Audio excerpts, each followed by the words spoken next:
Nah, di belakangnya ini luar biasa ini. Salam bagi Husain. Demi ayah dan ibuku, aku bersumpah padamu, semua jiwa kuserahkan sebagai korban bagimu. Oh Husainku, oh imamku.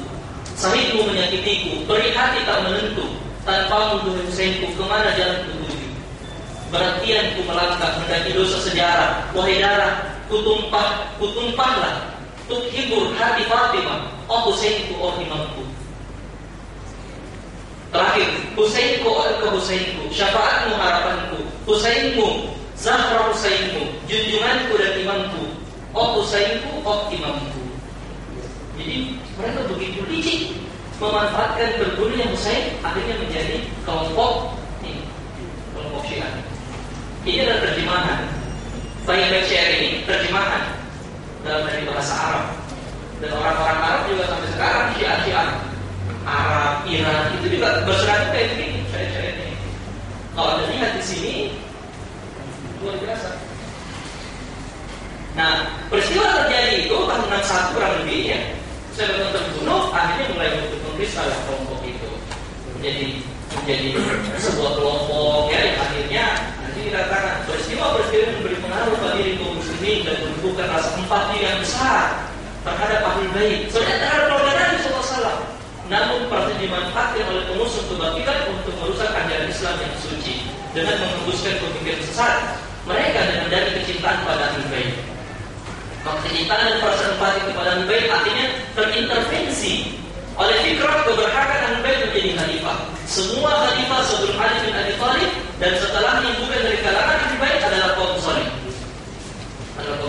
Perwakilan dikafirkan lah. Kebakaran memang mulanya adalah bersumber dari api yang kecil. Demikian pula dengan sebuah pemikiran sesat. Bayangkan, dia kan punya sebuah pemikiran. Kalau ada lontaran pemikiran kayak begitu, pemikiran dilontar-lontarannya begitu, ya. Tapi akhirnya mendapat tempat. Mengkristal, akhirnya orang-orang pada mulanya ada berbentuk pemikiran yang dilontarkan oleh orang-orang yang tidak memiliki pemahaman baik tentang Islam, atau orang-orang yang bermaksud merusak kesucian agama. Namun lama kelamaan yang mengkristal menjadi kelompok yang memiliki bentuk tadi yang ada. Betul.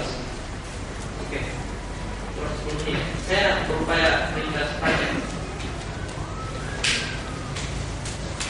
Itu sumber itu akar historisnya. Syiah itu muncul dari pemikiran, pemahaman, lontaran pemikiran akhirnya menjadi pemahaman, akhirnya menjadi kelompok. Garis besar ajaran Syiah. Ajaran Syiah dibangun berdasar sikap guru, berlebihan terhadap apa yang mereka anggap sebagai ahlul bait. Ada sahabat bahagia, kita ingin luruskan. Cinta kepada ahlul bait, kita semua wajib untuk cinta kepada ahlul bait yang mukmin, yang beriman. Itu sudah wasiat Nabi SAW. Usikum bi ahli baiti, kata Nabi, usikum bi ahli baiti. Saya wasiatkan kamu jaga keluargaku, jaga keluargaku. Jaga keluarga disebutkan. Kita semua cinta kepada ahlul bait. Tidak ada seorang pun muslim yang tidak cinta sama keluarga Nabi. Keluarga kita tadi kita cintai, apalagi keluarga Nabi SAW kan begitu. Dan ada yang beriman. Karena kalau keluarga Nabi juga tidak beriman, ya bukan dicinta, harus dibenci, ya kan? Abu Lahab itu juga keluarga Nabi. Paman langsungnya Nabi Abu Lahab itu. Abu Jahal keluarga Nabi, tapi kita harus benci. Kenapa? Tidak beriman, ya kan? Jadi kita cinta kepada ahlul bait. Dan tidak ada seorang sahabat pun yang tidak cinta kepada ahlul bait. Hanya saja pemahaman ahlul bait mereka yang keliru. Ahlul bait mereka batasi bukan keluarga Nabi, tapi keturunan Ali. Itu kan sudah distorsi, itu penyimpangan. Harusnya ahlul bait adalah keluarga Nabi. Ini ahlul bait justru dibawa kepada keturunan Ali radhiyallahu anhu. Kalau ahlul bait Ali namanya ahlul bait Ali. Yang Nabi sebutkan keluarga beliau sallallahu alaihi wasallam. Jadi sampai ke tingkat itu dan akhirnya mereka gulu berlebihan. Sikap seperti ini dan batas memang. Nabi kan sudah mewanti-wanti. Karena berkata, ia kumpul bulu wa fiddin, hati-hati kamu terhadap sikap berlebihan dalam beragama. Nabi malah mengatakan halakal mutanatti'un, halakal mutanatti'un, halakal mutanatti'un. binasa orang yang berlebihan. 3 kali dan ulangi. Dan sampai ketika mereka seperti itu. Sikap seperti ini menguatkan pada banyak ajaran-ajaran yang menyimpang. Antara lain, 1. Para sahabat Rasulullah SAW adalah murtad dan kafir. Sebab mereka mengangkat Abu Bakar As-Siddiq radhiyallahu sebagai khalifah, pengganti Rasulullah SAW, dan menolak kepemimpinan Ali bin Abi Thalib. Ini pengakuan mereka ini. Saya biasa selalu sebut keyakinan, tapi saya tidak mau terjebak. Karena orang sekarang ini kan kenapa Anda tahu keyakinan orang? Itu sudah sampai keyakinan, pengakuan. Ini pengakuan mereka. Pengakuan orang-orang Syiah sekarang itu ya, mulai dari awal tadi itu, bahwa para sahabat itu murtad dan kafir. Tidak ada yang tidak murtad dan kafir, kecuali ada sedikit. Salman Al-Farisi, Al-Miqdad bin Aswad. Kecil sedikit. Itu pun kalau dilihat dari perkataan mereka, kafir semua. Semua kafir juga. Kalau sahabat tadi pada kafir, terus kita paham agama dari mana? Dari mana kita paham agama? Dari Abu Bakar Sahabat yang tokoh Yahudi itu. Mana ada orang mau tidak Anda beragama dengan agama Yahudi? Alhamdulillah. Ini kutipan ini tadi hadapan Anda semua.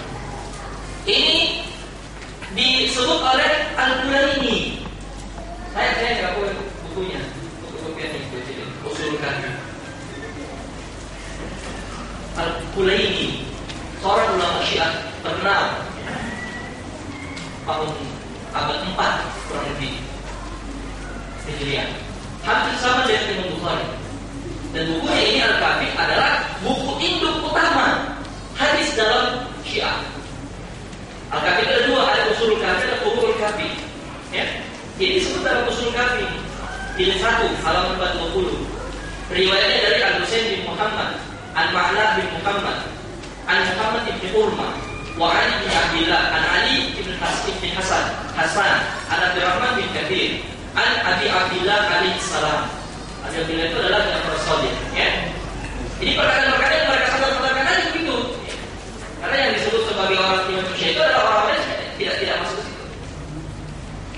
Fi qaulillah azza wa jalla, tentang firman Allah, innal ladzina amanu tsumma kafaru thumma izdadu kufran lan tuqbala taubatuhum dan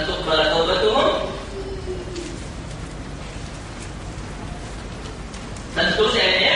Ulai kaum zalimun berasal itu. Apa katanya? Nazal fi fulan wa fulan wa fulan. Ayat ini kata mereka turun pada Abu Bakar, fulan yaitu Umar, dan fulan yaitu Utsman. Ini disebut oleh mereka sendiri dalam salah bukunya. Jadi kalau mereka sebut fulan, itu mereka maksud Abu Bakar, Umar, dan Utsman. Dalam sebagian buku mereka yaitu Bihar Anwar, karena Al-Majlisi mereka sebut Al-Awwal wa Tsani wa Tsalits. Mereka pakai Al-Fasil, Rumah, dan Nafal. Begitu istilah-istilah mereka. Mereka tidak mau sebut langsung namanya. Tapi penjelasannya ada.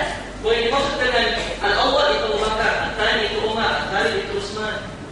Fulan itu Abu Bakar, Umar, dan Utsman. Jadi kita langsung aja sampaikan begitu. Ayat itu turun pada Abu Bakar, Umar, dan Utsman. Apa katanya? Mereka beriman kepada Nabi pada saat pertama, namun kafir setelah diperhadapkan kepada al-wilayah, kepemimpinan Ali. Yaitu ketika dia bersabda, siapa yang menjadikanku maula, maka inilah Ali maulanya. Kemudian mereka beriman dengan berbaiat kepada Amirul Mukminin alaihissalam. Kemudian kafir setelah meninggal Rasulullah SAW. Mereka berbaiat lalu bertambah kekafiran mereka dan berbaiat yang mereka baiat. Mereka itu tidak beriman sedikit pun. Sahabat dikatakan tidak beriman sedikit pun. Tidak beriman sedikit pun. Ya Allah. Dengan penuh ketegasan Muhammad Baqir Al-Majlisi, ulama Syiahnya tahun abad 12 1100 begitu, mencantumkan satu bab, bukan dari satu hadis, satu bab dalam kitab yang ternama dan menjadi salah satu pintu rujukan Syiah di dunia, Bihar Anwar Al-Jami'ah li Durari Akhbari Al-Immatil Athhar. Ini banyak yang dilihatnya. Karena kita ada begini. Sekarang kita bicara ini, bukunya dari mana? Ini bukunya, mana bukunya? Sekarang ini sudah enak kita mencari. Anda semua kalau membaca buku-buku Syiah, Anda perlu cari buku